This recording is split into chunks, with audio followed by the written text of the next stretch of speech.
রাতে ফ্যামিলি সবাই মিলে বাইরে গিয়ে ডিনার করলাম, সাথে সারাদিন আরো কি কি করলাম সবকিছু নিয়ে আজকের এই ব্লগটা থাকবে। তো হ্যালো এভরিওয়ান, কি অবস্থা সবার? Welcome back to my another daily blog. ঘুম থেকে উঠেই দেখি আমার জামাই সকালে এরকম ছোট্টবেলার আইসক্রিম নিয়ে আসছে। যদিও খেতে এটা বেশি একটা মজা না, বাট দেখে একদম ছোটবেলার কথা মনে পড়ে গেল।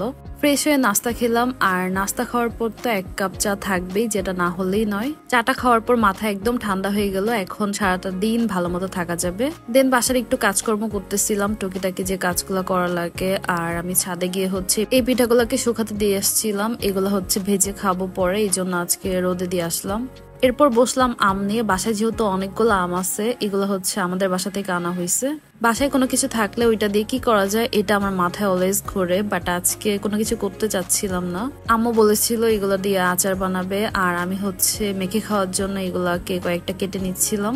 আর আজকে আমার একদমই কাজ করতে হয় নাই, আমার জামাই সুন্দর করে সবগুলা আম কেটে দিয়েছিল আমাকে। খুবই মজা করে আম ভর্তা খেলাম, এরপর একটু আইসক্রিম খেলাম, যেহেতু বাইরে অনেক গরম। হঠাৎ করে হাঁটতে হাঁটতে সিঁড়ির মধ্যে পায়ে ব্যথা পেয়ে গেলাম। আমি যে হুটহাট কখন ব্যথা পাই আমি নিজেও জানি না। যাই হোক, অল্পতে বেঁচে গিয়েছিলাম। এরপরে লাঞ্চ শেষ করে একটু মজো খাচ্ছিলাম। বাইরে এত গরম, মনে চায় যে সারাক্ষণ ঠান্ডা ঠান্ডা কিছু খেতে থাকি। আর এই যে রাতে আমরা চলে আসলাম ডিনার করার জন্য। ফ্যামিলি নিয়ে ডিনার করার মতো প্লেস আমার হাওয়া থেকে অন্য কোনো কিছুই চোখে পড়ে না। এখানে গেলে একদমই বোর হওয়া লাগে না, যেহেতু এখানে বেশিরভাগ মানুষই ফ্যামিলি সহ যেয়ে থাকে, তাই পরিবেশটা খুব একটা খারাপ হয় না। নর্মাল যে রেস্টুরেন্ট গুলো আছে ওগুলাতে দেখা যায় বেশিরভাগ কাপল থাকে, সো ওগুলাতে ফ্যামিলি নিয়ে গেলে একটু অকওয়ার্ড ফিল হয়। দ্যাটস ওয়াই আমার কাছে এই প্লেসটা অলওয়েজই ভালো লাগে। গিয়ে খাবার দাবার স্টার্ট করে দিয়েছিলাম, যেহেতু আজকে সন্ধ্যার কোনো খাবার দাবার হয় নাই, সো এই জন্য একদম ডিরেক্ট ডিনার খাচ্ছিলাম। ভাবছি যে খাবার দাবারটা ঠিক মতো খেয়ে নিই, দেন আস্তে ধীরে এখানে বসে গল্প করা যাবে বা থাকা যাবে। ডিনার শেষ করে আমরা অনেকক্ষণ গল্প গুজব করি, দেন আমাদের আবার ড্রিঙ্কস চলে আসলো। কেউ আমাকে ড্রিঙ্কস এর কথা জিজ্ঞেস করলে আমি একদমই না করি না খাওয়ার জন্য। আমার ড্রিঙ্কস বরাবরই অনেক ভালো লাগে। আর এত বেশি গরম ছিল, সো আমি আমার জন্য মিন্ট লেমনেড অর্ডার করেছিলাম। বাকিরা যে যার পছন্দ অনুযায়ী ড্রিঙ্কসটাকে অর্ডার করে দিয়েছিল, বাট আমার মনে হচ্ছিল যে গরমের মধ্যে মিন্ট লেমনেডটাই আমার কাছে ভালো লাগবে। কিন্তু ওদের মিন্ট লেমনেডের টেস্টটা আমার কাছে খুব একটা ভালো লাগে নাই।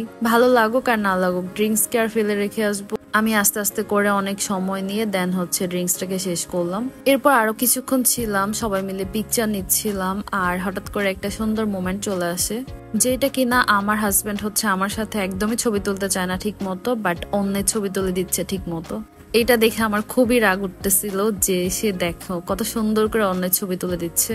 যাই হোক, তখন ওই মোমেন্টে মাথা ঠান্ডা করার ট্রাই করতেছিলাম। এরপর বাসায় আসতেছিলাম, আর বাইরে এত জ্যাম ছিল। বাইরে বের হতে খুবই মজা লাগে, বাট জ্যামের মধ্যে বসে থাকতে থাকতে অবস্থা খারাপ হয়ে যায়। আর বাসায় এসে রাতে একটু ছাদে গিয়েছিলাম বাতাস খাওয়ার জন্য। আর আজকে আমার ব্লগটা এই পর্যন্তই ছিল। That's it, bye bye.